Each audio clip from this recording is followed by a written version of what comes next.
नमस्कार दोस्तों, DD red के एक और रिएक्शन वीडियो में आप सभी का स्वागत है। मैं हूं आलोक। तो आज जो वीडियो लेकर आया हूं वीडियो है रियल एंटरटेनमेंट टीवी का और इसका टाइटल है पाक बैन ऑल इंडियन ई प्रोडक्ट्स, मतलब मोबाइल फोन इन पाक। तो जी हाँ, स्क्रीनशॉट लगा देता हूं। बात बिल्कुल सही है। पाकिस्तान ने कहा है कि जो मेड इन इंडिया स्मार्टफोन्स हैं, ध्यान दीजिएगा जरा गौर से, मेड इन इंडिया जो स्मार्टफोन्स हैं, मोबाइल फोन्स हैं, वो पाकिस्तान की सिक्योरिटी के लिए खतरा है। मतलब पाकिस्तानियों को एक और परेशान करने का तरीका जो है वो पाकिस्तान की गवर्नमेंट ने निकाल लिया। भाई देखिए, मैं स्क्रीनशॉट लगाता हूं। दुनिया में बनने वाले हर 7वें में से एक आईफोन जो है वो मेड इन इंडिया है। वो मेड इन इंडिया है और ये आने वाले टाइम में मेड इन इंडिया आईफोन्स की तादाद और ज्यादा बढ़ने वाली है। इसके अलावा दुनिया की सबसे बड़ी आई थिंक सैमसंग की फैक्ट्री जो है वो भारत में है। यानी कि दुनिया में मैक्सिमम जो फोन्स हैं जो सैमसंग बना रहा है उसमें एक हिस्सा, बड़ा हिस्सा भारत का भी है। आप मेरा पॉइंट समझते चलिए। चाइनीज कंपनीज हैं कई सारी मोबाइल फोन्स की, वो कंपनीज भारत में उनकी फैक्ट्रीज हैं, यहां पर असेंबल हो रहा है, यहां पर तैयार हो रहा है, यहां पर मैन्युफैक्चर हो रहा है। तो वो भी जैसे वीवो है, ओप्पो है, ये सारे हैं, ये भी मेड इन इंडिया फोन्स हैं। तो आप मेड इन इंडिया फोन से पाकिस्तान को नहीं बचा सकते। वो चाहे आईफोन हो, चाहे सैमसंग हो, ये दो दुनिया की सबसे बड़ी मोबाइल मैन्युफैक्चरिंग कंपनीज हैं। और इसके बाद चाइनीज आती है, चाहे ओप्पो हो, चाहे वीवो हो, चाहे और भी जो 50 और ब्रांड्स हैं, वो भारत में बन रही हैं, मेड इन इंडिया है। तो आप कब तक बचाओगे? और अगर आप फोन्स की सिक्योरिटी की बात करो तो फिर तो ऐसा यार, सारे लोग, हम भी यही कहेंगे कि भाई चाइनीज जो है वो फोन अनसिक्योर हैं, अमेरिकन फोन जो है वो अनसिक्योर हैं। 50 चीजें हैं। वो तो आपकी डिपार्टमेंट को देखना है ना कि उससे क्या चीजें जा रही हैं, नहीं जा रही। तो चलिए, पाकिस्तान की जनता क्या कह रही है ये जरा देखना बड़ा दिलचस्प होगा। आपका नाम? हसनैन अली। क्या करते हैं हसनैन भाई? मैं जर्नलिस्ट हूँ, कॉलम लिखता हूँ क्या बात है। और साथ में टीचिंग कर रहा हूँ। टीचिंग करते हैं, पढ़ाते क्या है पहले ये बताएं। मैं सच में तो नहीं पढ़ा रहा, वैसे पाक स्टडी पढ़ा रहा हूँ। ये आपने देखे कैसी बात की है। और जो कॉलम लिखते हैं किस मौजू पे लिखते हैं, मतलब वो इनकलाब के ऊपर, रेवोल्यूशन, या अगर इसके टेक्नोलॉजी, किसके हवाले से लिखते हैं? मैं ज्यादातर कॉलम जो होते हैं मेरे वो सियासी होते ठीक हैं है। और इस्लाही इनकलाबी, 3 मौजूआत पर होते हैं। और उसमें तारीखी पहलू से मैं ज्यादातर, क्योंकि हमारी कौम में तारीख का जो फैक्टर है ना वो भूल चुकी है ना हमारी बिल्कुल ऐसे ही है। कौम, तो उसमें तारीख को ऐड कर रहा होता हूँ ताकि लोगों कौम को को पता चले, आगाही रियलिटी मिले। सामने आए। और बड़ी अच्छी बात है, ऐसे लोगों से मिलके मैं एनर्जेटिक होता हूँ कि यार और भी लोग हैं जो पाकिस्तान के आम आवाम को जगाने में अपना, नौजवान खासतौर पे अपना रोल प्ले कर रहे हैं। भाई जान टॉपिक पे आते हैं, मुझे बताएं, अभी खबर आई है पाकिस्तान गवर्नमेंट की तरफ से कि भाई इंडिया से जो मोबाइल वगैरह ना, मेड इन इंडिया मोबाइल या ऐसी डिवाइसेस, वो हम यहाँ पे नहीं आने देंगे, वो बैन करेंगे। उसकी रीजन ये है सिक्योरिटी रीजन, साइबर सिक्योरिटी, या हमारा डाटा ना चला जाए। पहले तो इसके ऊपर अपनी ओपिनियन दें, फिर अगला सवाल करता हूँ, क्या कहना चाहेंगे? एक्चुअली ना पाकिस्तान, चूंकि आप जानते हैं, एक पहले इंडिया का हिस्सा था। एक ही चीज थी। उसके बाद जब इंडिया से पार्टीशन होती है, उसके जहन, आप जर्नलिस्ट हैं, आप पढ़ाते हैं और तारीख को बड़ा जबरदस्त तरीके से वो करते हैं। तो मेरा आपसे एक सवाल है, जो पहली लाइन आपने बोली है ना, इस लाइन को प्रूफ करके दिखाएं कि पाकिस्तान भारत का हिस्सा था। और मैं सिर्फ आपसे नहीं कह रहा हूं, पाकिस्तान के सारे लोगों से कह रहा हूं। जब भी आप ये बोलते हैं कि पाकिस्तान भारत का हिस्सा था, आप मुझे बताएं कि कब हिस्सा था पाकिस्तान भारत का। आप मुझे बताएं कि 15 अगस्त 1947 से पहले पाकिस्तान नाम की कौन सी जगह थी जो भारत किसी डॉक्यूमेंट में लिखी हो। अगर आप ये कहें ना कि लाहौर भारत का हिस्सा था, बिल्कुल हिस्सा था। सिंध भारत का हिस्सा था, कराची भारत का हिस्सा था,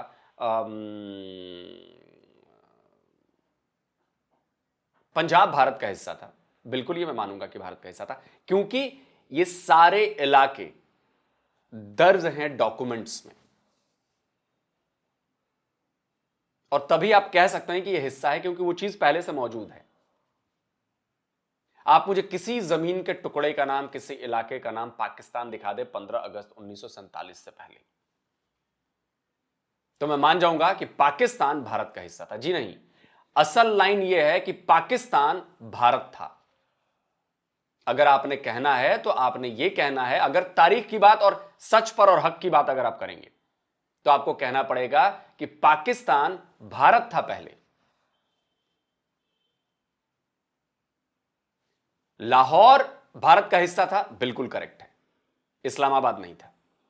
लाहौर पंजाब भारत का हिस्सा था, बिल्कुल करेक्ट है। सिंध भारत का हिस्सा था, कराची भारत का हिस्सा था, बिल्कुल करेक्ट है। लेकिन पाकिस्तान भारत का हिस्सा था, यह इनकरेक्ट है, क्योंकि पाकिस्तान नाम की कोई जगह नहीं थी। तो मैं आपको चैलेंज करता हूं, आप जर्नलिस्ट हैं, मैं भी जर्नलिस्ट हूं, आप मुझे साबित करके बता दीजिए कि पाकिस्तान भारत का हिस्सा था। सही लाइन यह है कि पाकिस्तान भारत था, पाकिस्तान हिंदुस्तान था, न कि हिस्सा था। उसके जहन में ये कौम कोलोनाइज हुई है, ठीक है, दोनों ही, इंडिया भी और पाकिस्तान भी। पहले पहल में इनके जो पर्सनल इंटरेस्ट थे वो सेम थे, ठीक है, क्योंकि जो सब कॉन्टिनेंट थी, ये पब्लिक थी, है ये एक नेशन थी। लेकिन हुआ मसला ये, जब यहाँ पर कोलोनाइजेशन हुई, उन्होंने इनके माइंड को बाउंड कर दिया, ठीक है, मजहब ठीक के है, नाम पे रिलीजियस डिस्क्रिमिनेशन हो गई, कल्चरल डिस्क्रिमिनेशन हो गई, ट्रेडिशनल डिस्क्रिमिनेशन हो गई। ठीक है, अब हुआ ये, वक्त के साथ साथ हमारी जो नस्ल थी, जो ये पाकिस्तान आप देख रहे हैं, ठीक है, इसमें ये हुआ कि इनको जो पढ़ाया गया वो सारा यही पढ़ाया गया कि इंडिया आपका दुश्मन है, ठीक हो गया, और जो बरतानिया आप पे हुकूमत करके गया है, जो आपको डिस्क्रिमिनेट करके गया, आपको पार्टीशन करके गया है, आपके माइंड की पार्टीशन करके गया है, वो आपका दोस्त है। अच्छा, जो वो बनाएंगे वो वेस्टर्न विंग, वो जेनोसेंट्रिक कंसेप्ट, वो बहुत अच्छा है, बजाय इसके ये एक्सोगेमियस और या आपके गिरदोनवा में, गुरबोजवार में ये हो, ये यहाँ पर है, हाँ, इसको एक्सेप्ट नहीं करना। अब मुझे एक थोड़ी सी, मैं, आप भी जर्नलिस्ट हैं, मुझे थोड़ी सी एक चीज बताएं जी, अगर आप थोड़ा सा इस खित्ते को, अगर जियोग्राफी को आपने रीड किया है, ठीक है, पाकिस्तान हो, जी, इंडिया हो, इंडिया हो, और साथ में 2 मुल्क और हो, बांग्लादेश हो, श्रीलंका और नेपाल, हाँ, ये 5 रीजन मिल जाए, ठीक है, किसी और ममालिक के साथ तिजारत करने की जरूरत है? जबरदस्त हो गया, जबरदस्त। यहाँ मैं पर आपकी पॉइंट जहाँ से आप बात कर रहे हैं मैं सब समझ रहा हूँ। ये कंट्रीज मिल जाए, आबादी दुनिया में सबसे ज्यादा, ये मिल जाए, इकोनॉमी दुनिया में सबसे ज्यादा, दुनिया को हमारी जरूरत पड़ जाएगी, हमें दुनिया की जरूरत नहीं पड़ेगी। अगर हम, अब देखिए, मैं ये फालतू की बकवास है, ये फालतू की बकवास है। अब मैं आपको इसको एकदम सिंपल एग्जांपल में समझाता हूं। 5 कंपनियां हैं, मान लीजिए 5 कंपनीज है, ABCDE। एक कंपनी जो है वो भयानक प्रॉफिट में जा रही है, बहुत अच्छा काम कर रही है, बहुत बढ़िया जा रही है, लेकिन जो बाकी की 4 कंपनीज हैं वो घाटे में हैं, वो नुकसान में हैं। मेरा पॉइंट समझिए। और आप कह रहे हैं कि 5 कंपनीज मिल जाए तो बर्डन किस पर पड़ेगा सर? ये प्यार भरी बातें और ये ऐसा मत समझाइए। बर्डन किस पर पड़ेगा? बर्डन पड़ेगा उस कंपनी पर जो बहुत ज्यादा पैसे कमा रही है, जिसका रेवेन्यू बढ़िया आ रहा है, जो कंपनी अच्छा ग्रो कर रही है, यानी कि भारत पर। हम क्यों आपके साथ मिलकर बिजनेस करेंगे? आप बताओ, आपकी परचेजिंग पावर कितनी है? बिजनेस उनके साथ किया जाता है जिनकी परचेजिंग पावर, जिनके पास खरीदने की, सामान खरीदने की ताकत हो। ना कंगलुओं के पास है, ना भिखारियों के पास है। समझ गया ना? ना बांग्लादेशियों के पास है, ना पाकिस्तानियों के पास है। आप लोग एड पर जिंदगी चल रही है आप लोगों की, तो हम अपना नुकसान क्यों कराएंगे यार? हम अपना नुकसान क्यों कराएंगे? आपकी क्या रेवेन्यू जनरेशन है बता दो। आप किस चीज की इंडस्ट्री बहुत आगे जा रही है जहां से आप रेवेन्यू जनरेट कर रहे हो? बांग्लादेश वालों ने तो टेक्सटाइल में किया भी, अब भले उनका बेड़ा गर्क हो रहा है, लेकिन आप बताओ ना आपने किस में किया? आपकी पर कैपिटा इनकम कितनी है? 10 साल में आप बनाओ कि 10 साल में आपकी पर कैपिटा इनकम कहां से कितनी बढ़ी, भारत की पर कैपिटा इनकम कितनी बढ़ी और बांग्लादेश की पर कैपिटा इनकम कितनी बढ़ी। आपको फर्क समझ में आएगा। ये तो बड़ा प्यार से आपने कह दिया नहीं सबको एक, ऐसा है। आप अपनी इकोनॉमी देखिए, आप लोग अपनी देखिए। क्या ट्रेड नहीं हो रहा था? ट्रेड तो अब बंद हुई है ना 2019 से, उससे पहले ट्रेड नहीं हो रहा था क्या? बांग्लादेश के साथ ट्रेड नहीं हो रहा क्या? अफगानिस्तान के साथ ट्रेड नहीं हो रही क्या? ईरान के साथ ट्रेड नहीं हो रही क्या? सब हो रही है। श्रीलंका के साथ ट्रेड नहीं हो रही क्या? सब हो रही है। 2019 से ही पाकिस्तान से ट्रेड बंद है ना, जो आपने की, उसके पहले से तो ट्रेड हो रही थी ना। किसको फायदा हो गया? पाकिस्तान को फायदा हो गया कि ईरान को फायदा हो गया कि बांग्लादेश को फायदा हो गया? और उससे ओवरऑल क्या हुआ? आज बांग्लादेश कंगालिस्तान बना हुआ है, पाकिस्तान भिखारिस्तान बना हुआ है। अफगानिस्तान जो बाहर के पैसे मिले हुए हैं, जो उनके पास अमेरिकी पैसे पड़े हैं, उनसे चल रहा है। ईरान पर सैंक्शंस लगे हुए हैं। श्रीलंका दिवालिया हो गया। बताओ ना, ये फालतू के लॉजिक देना बंद करिए। सब सुनने में बड़ा अच्छा लगता है, ये सब बकवास बात है, बस बकवास लॉजिक है। अब देखिए, मैं आपको हिस्ट्री, लेकिन वो मिलेंगे कैसे? गोरे तो इस तरीके से डिवाइड कर गए हैं, फिर हमें वो हो गया है। ठीक है। तो मैं बताना ये चाह रहा हूँ कि हमारे माइंड में जो है ना कि हम इंडिया से बाय नहीं कर सकते, या हमारी हुकूमत का भी एक जो हमारी हुकूमत का भी एक विंग बनी हुई है, एक कंसेप्ट बना हुआ है जो उन्होंने बनाया हुआ है, वो यही बनाया हुआ है हमारी कौम में कि इंडिया हमारा असल में दुश्मन है, जिसने हमें कॉलोनाइज किया वो हमारा असल में दोस्त है। तो इस वजह से हमने जो वेस्टर्न लोग हैं उनकी मॉडर्नाइजेशन है, उनकी हमने कल्चर को ऑप्ट करने बजाय इसके कि इंडिया से जो हमारे से अलहदा हुआ, जिसके साथ हमारी वार हुई, जिसके साथ जो भी हो, वार का हिस्से में मैं नहीं जाना चाहता। ठीक है। नहीं, इधर एक चीज, आप अलहदा हुए, भारत अलहदा नहीं हुआ। बंटवारा आप लोगों ने मांगा था, मुसलमानों ने मांगा था। उनका कहना था कि हम हिंदुओं के साथ नहीं रह सकते। अलग आप हुए हैं, बांटा आपने है, डिमांड आपकी थी, न भारत की थी न हिंदुओं की थी। तो ये मत कहिए कि हम अलहदा हुए। आप कहो कि पाकिस्तान अलहदा हुआ। और आपका नाम?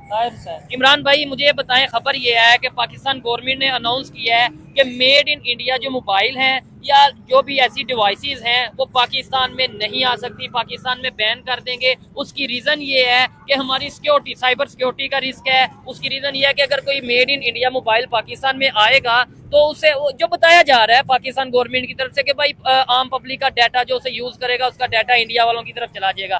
क्या कहना चाहेंगे आप इसके ऊपर? देखिए सर, जिस तरह हम चाइना से चीजें मंगवाते हैं, बिल्कुल मंगवाते हैं, उसमें भी हमारी ये सारा डाटा जो है वो सिक्योरिटी इश्यूज होते हैं।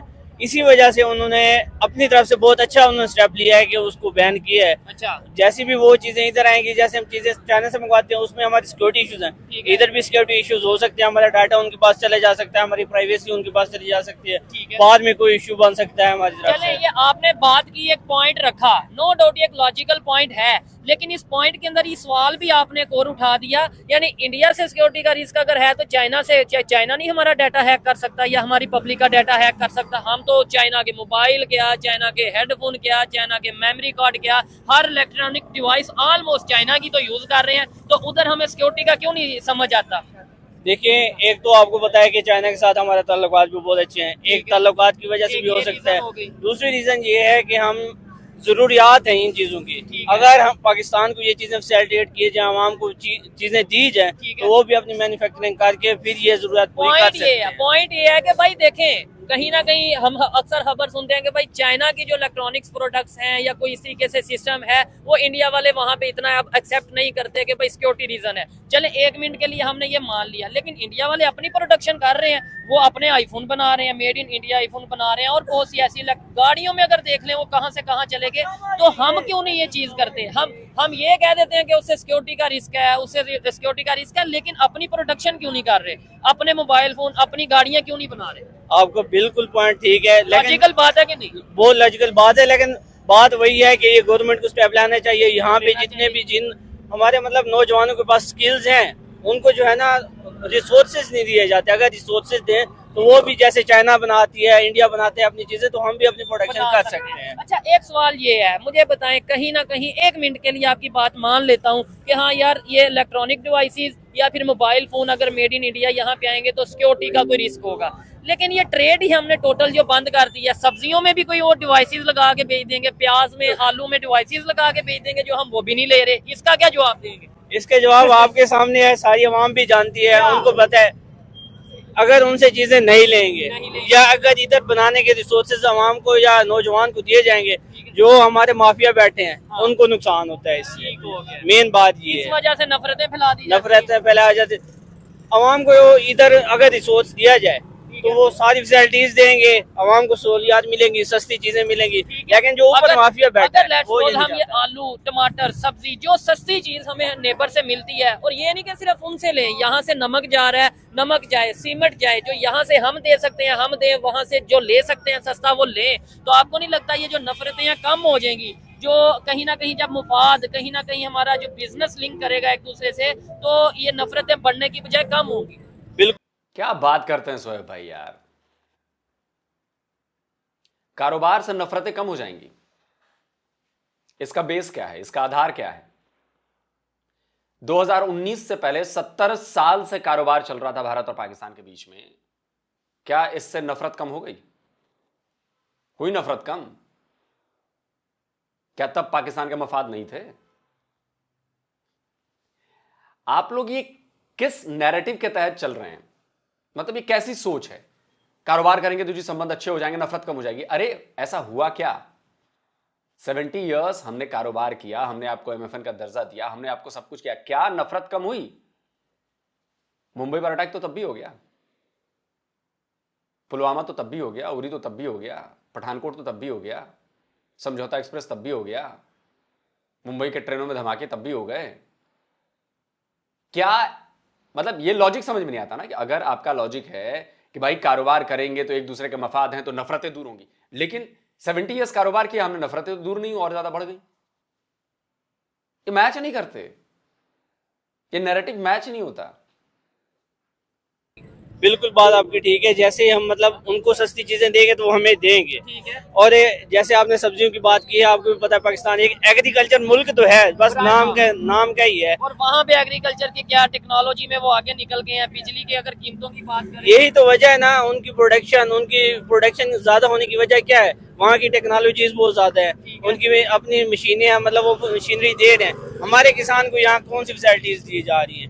बहुत मिनिमम क्वालिटीज की चीजें दी जाती हैं। उसके बाद इलेक्ट्रॉनिक्स की वजह से उनको चीजें नहीं मिल पाती, और ना प्रोडक्शन होती है चीजें, खाद, पेस्टिसाइड, इन सारी चीजों में लो क्वालिटी देंगे तो प्रोडक्शन कहाँ से होगी? और यही चीज अगर दूसरे कंट्री, ये लाहौर में हम खड़े हैं ना, लाहौर बॉर्डर आता है, वाघा बॉर्डर, और बॉर्डर के उस पार देखें वहाँ पे पेस्टिसाइड्स की क्या कीमतें हैं, यहाँ पे क्या कीमतें हैं, वहाँ पे खाद की, यूरिया की बोरी की एक पैकेट जो होता है उसकी क्या कीमत है, यहाँ पे क्या कीमत है, वहाँ पे जो किसान को बिजली का रेट दिया जाता है उसकी क्या कीमत है, यहाँ पे क्या कीमत है। ये बहुत ज्यादा फर्क है सर। खाद की हो, सरकार की तरफ से मिलने वाली सहूलियतों की हो, सरकार की तरफ से मिलने वाली मदद की हो, पूरा सिस्टम हो, बहुत ज्यादा फर्क है। आप लोग रेस में ही नहीं है, आप लोग रेस में ही नहीं हैं, रेस से बाहर हैं आप लोग, कोई रेस में नहीं। तो करना चाहिए या नहीं करना चाहिए? क्या दुश्मनी वाली सोच रखनी चाहिए? नहीं जी, वो दुश्मन है। दुश्मनी नहीं, सबसे काम करो। अवाम को अगर सहूलत मिले तो, आवाम को सहूलत मिले, सबको। दुनिया के किसी भी कंट्री से अगर हमें बिजनेस करना पड़े पाकिस्तान की अवाम की बेहतरी के लिए, पाकिस्तान की अवाम को बेहतर और सस्ती चीजें मुहैया करने के लिए, तो वो बिजनेस करना चाहिए या नहीं? एब्सोल्युटली करना चाहिए। इंडिया से करना चाहिए अगर ऐसा हो तो, या नहीं करना चाहिए? अगर हमें माशी तौर पे फायदा तो करना चाहिए, इकोनॉमी के तौर पे फायदा है। और सिर्फ इकोनॉमी का फायदा नहीं होगा, दो फायदे होंगे, ये जो नफरतें हैं ये भी कम हो जाएंगी। जाहिर बात है, जब मैं और आप बिजनेस कर रहे हैं, कोई मिसअंडरस्टैंडिंग हम दोनों में होगी भी तो हम सोचेंगे भी दूर होगी और म्यूचुअल अंडरस्टैंडिंग भी आना होगी, जाना थोड़ा बहुत, वो लोग भी तरक्की करेंगे, हम भी तरक्की करेंगे। ये चीज मैं इसको बिल्कुल नहीं मानता, बिल्कुल नहीं मानता। वरना 70 साल हमने बिजनेस किया है, इसमें तो नफरतें कम होकर प्यार में बदलना जाना चाहिए था, लेकिन अमन तो आया नहीं, अमन की आशा ही रह गई, बस अमन की आशा के धज्जियां उड़ गई। मैं बिल्कुल इसको वो नहीं करता, ये बिल्कुल फजूल की बात है, बकवास बात है। चीज है, मिलजुल के काम करना चाहिए बजाय इसके नफरत पैदा करनी चाहिए। पैदा करने के क्या वजह है? आज ये जैसे भाई से बात कर रहा हूँ कि खबर पाकिस्तान गवर्नमेंट ये कह रही है कि हम कोई भी मेड इन इंडिया मोबाइल, कोई भी डिवाइस पाकिस्तान में नहीं लेके आएंगे या नहीं इधर हम खरीदने देंगे किसी को। उसकी रीजन ये है कि सिक्योरिटी का इशू है। तो ये आलू टमाटर सब्जियां ये भी नहीं हम खरीद सकते अगर सस्ती मिले तो? देखिए, ये गवर्नमेंट के कुछ मामला होते हैं जो कॉन्फिडेंशियल मामला होते हैं, वो उन तक होते हैं। वैसे मैं पब्लिक के नजरे के तो यही चीज है कि भी ये चीजें मामला हर किसी के साथ अच्छे ताल्लुक होने चाहिए। ठीक हो गया, जबरदस्त। ये देखें, मोस्टली पब्लिक की यही सोच है, खासतौर पे एजुकेटेड जो लोग हैं ना, वो यही सोचते हैं कि यार ये नफरतों में कुछ नहीं पड़ा, पाकिस्तान की बेहतरी जिस चीज में है वो काम करो, जिससे रिलेशन बेहतर करने। देखें, कितने साल हमने बांग्लादेश के साथ रिलेशन बेहतर नहीं रखे, ऐसा ही है। मतलब उनकी तरफ से इश्यूज थे, हमारी तरफ से इश्यूज थे। आज हमें अगर नजर आ रहा है जी बांग्लादेश के साथ दोस्ती होनी चाहिए, तो हम उनके साथ भी दोस्ती कर रहे हैं ना। तो यही अगर दूसरा कोई कंट्री है हमें नजर आए कि उसके साथ रिलेशन बेहतर होने चाहिए, तो क्यों नहीं करें हम? मेन पॉइंट वही है कि अवाम तो चाहती है। अच्छा, तो फिर चाहता कौन नहीं? मतलब डेमोक्रेसी या पाकिस्तान में हाँ तो जी। अवाम की चाहत ही तो आगे आनी चाहिए। लेकिन उनको मतलब फैसिलिटीज दे के उनके साथ अंडरस्टैंडिंग नहीं करवाई जा रही, ताल्लुकात नहीं करवाए जा रहे। ठीक है। पहले से जो चलते हैं अच्छा दराज उनके वो पीछे ही मजीद चल खराब रहे हैं। हो रहे हाँ हैं। जी, वो उनके पीछे ही चल रहे हैं। नई नस्ल को मौके नहीं मिल रही ताकि वो अपनी म्यूचुअल अंडरस्टैंडिंग करें। ठीक है। जो पीछे से बैठे हैं ना काफी टाइम से, जब से पाकिस्तान बना है, वही नस्लें दर नस्लें चलती आ रही चलती आ है, रही वही है जी। चलती आ रही है। दुश्मन है, हिंदू है, वो कश्मीर का बस इशू, वही। और इशू कोई हल भी नहीं हो रहा है। ऐसा कोई हल भी नहीं हो रहा। याद कोई हो हल ना, हो तो पता भी तो चले ना, पता नजर चले। भी है। ऐसे ही है। रिस्क नहीं है, अच्छा। सिक्योरिटी रिस्क नहीं है ठीक किसी है। किस्म का। तो हम इसलिए इंडिया जो है उससे हम कंफर्टेबल नहीं है लेने में। अच्छा, तो इसलिए हमारी सिक्योरिटी जो है वैसे भी दुनिया चले। में मानी जाती है कि मतलब एक मतलब अच्छी सिक्योरिटी है। ISI अच्छा, एक अच्छी एजेंसी है दुनिया में, तीसरे चौथे नंबर पे ये मेरे ख्याल में आती है। अच्छा। चले 1 मिनट के लिए इस टॉपिक को थोड़ा सा रखते हैं साइड पे कि हाँ भाई सिक्योरिटी का इशू है, टेक्नोलॉजी कोई डिवाइस आएगी, डाटा ना चला जाए। आलू, प्याज, ये सब्जियां, ये तो इंडिया से ले सकते हैं। छोड़ो यार, वीडियो खत्म करते हैं। ISI बहुत अच्छी सिक्योरिटी एजेंसी है और घास काट रही है। वो पेशावर स्कूल में आके बच्चों को मार जाते हैं, आपकी एजेंसी रोक नहीं पाती है। आपका बांग्लादेश बन जाता है, आपका एक हिस्सा टूट जाता है, आपकी एजेंसी रोक नहीं पाती है। आए दिन आपके यहां धमाके हो रहे हैं, आतंकी वारदातें हो रही हैं, आए दिन आपके फौजी मारे जा रहे हैं। अभी लेटेस्ट खबर पड़ी, स्क्रीनशॉट लगाता हूं। बलूचिस्तान के किसी इलाके में किसी गाड़ी पर हमला हो गया, उसमें कई आपके हलाक हो गए। लेकिन नंबर 1 एजेंसी है जी हमारी, नंबर 1 एजेंसी है। देखो कितना बढ़िया काम करिए। अबे कब सवाल पूछोगे तुम लोग अपनी एजेंसी से? खुलेआम सवाल पूछो कि अगर नंबर 1 हो तो साबित करो कि नंबर 1 है। क्या, कैसे ये घटनाएं हो रही हैं?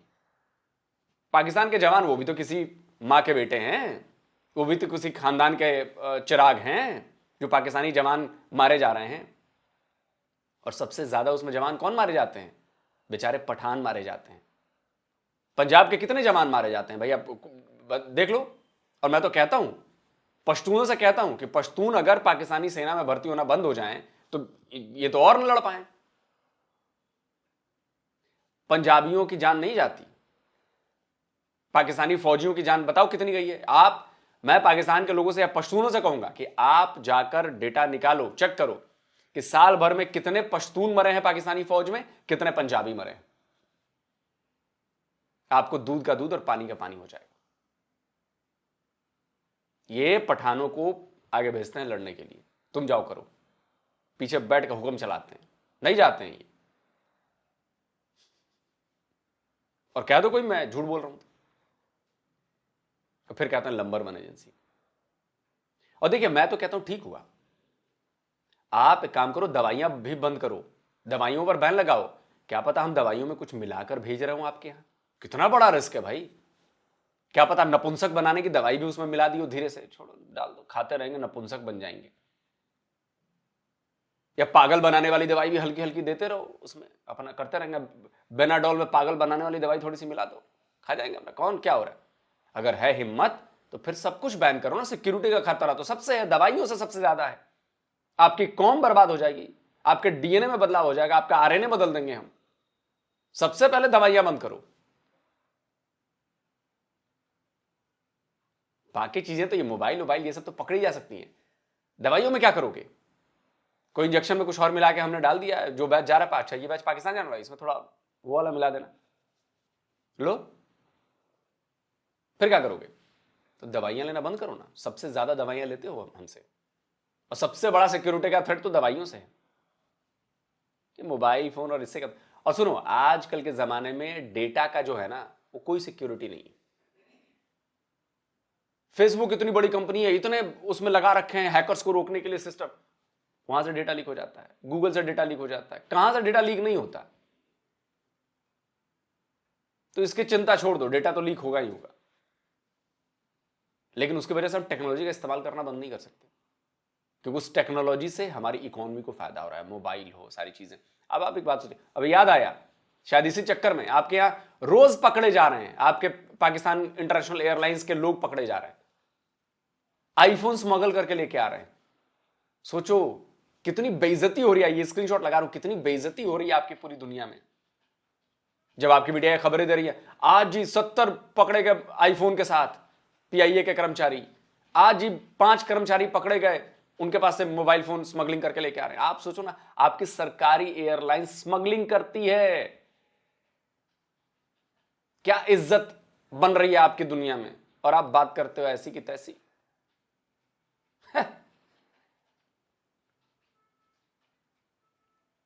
आप सब बंद कर दो।